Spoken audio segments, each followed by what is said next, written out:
फ्रीजमधून श्रीखंड काढ ना. आम्ही पूर्वी घरीच बनवायचो श्रीखंड.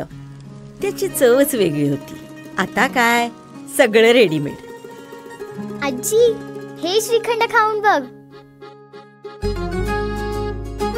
आज तुझ्या आईनं घरीच बनवलं की काय? हे आहे गोकुळचं श्रीखंड. अगदी जिभेवर रेंगाळणार. जिभेवरच नाही तर मनावरही रेंगाळणार. गोकुळ श्रीखंड, मनावर रेंगाळणार.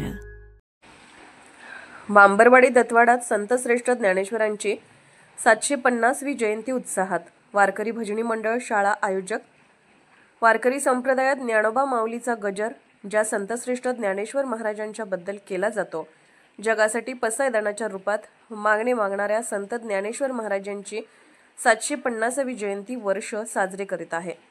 सप्त शतकोत्तर सुवर्णजयंती निमित्ताने बांबरवाडी दत्तवाडमधील समस्त वारकरी संप्रदाय, विद्यामंदिर बांबरवाडी व अंगणवाडीच्या वतीने संत ज्ञानेश्वर जयंती साजरी करण्यात आली.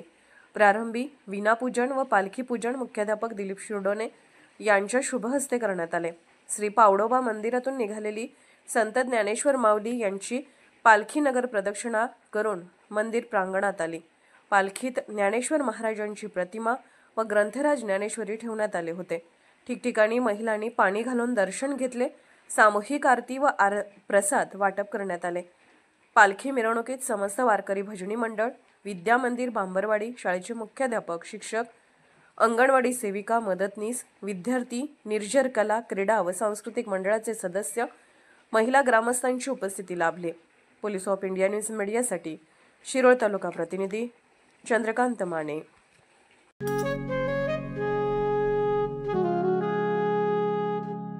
बाबा, आज येताना बासुंदी घेऊन या ना. अगं, कालच आपण आईचा वाढदिवस होता म्हणून आणली होती ना. ऐकलं, गोकुळची बासुंदी पुन्हा खावीशी वाटतेय. खरं सांगू, मलाही खावीशी वाटतेय. पुन्हा पुन्हा खावीशी वाटणारी गोकुळ बासुंदी.